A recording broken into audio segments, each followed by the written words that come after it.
سندھ کے senior member board of revenue Syed Khalid Haider Shah نے تعلقہ ڈھیرکی کے گاؤں کوٹ لو مرزا بھٹو میں سرکاری گلیاں بند کرنے، سرکاری اوٹاق اور پانی کے فلٹر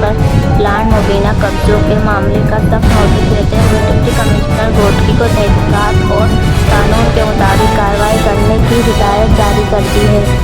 گاؤں کے رہائشیوں رضوان علی بھٹو، اظہر علی بھٹو اور دیگر رہائشیوں نے سندھ کے senior member board of revenue کو درخواست دی، جس نے موقف اختیار کیا تھا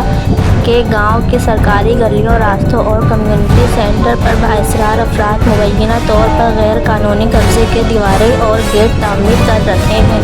جس کے باعث رہائشیوں کو آمد و رفت سمیت دیگر بنیادی سہولیات کی فراہمی میں شدید مشکلات کا سامنا ہے۔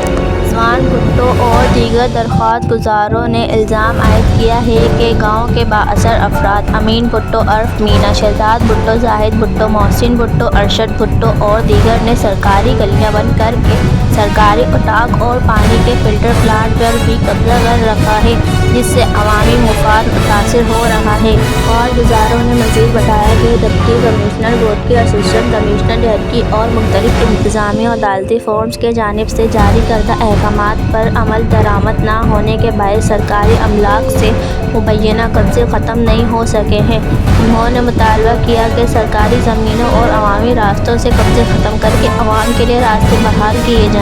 اس سلسلے میں سندھ کے senior member board of revenue Syed Khalid Haider Shah نے معاملے کا سخت نوٹس لیتے ہوئے ڈپٹی کمشنر گوٹکی کو ہدایت کی ہے کہ وہ شفاف تحقیقات کریں اور قانون و ضابطوں کے مطابق تجاوزات ختم کرا کے قبضہ شدہ سرکاری زمینوں کو اغراض کرائیں، ضروری قانونی کارروائی کریں اور تفصیلی رپورٹ پیش کریں۔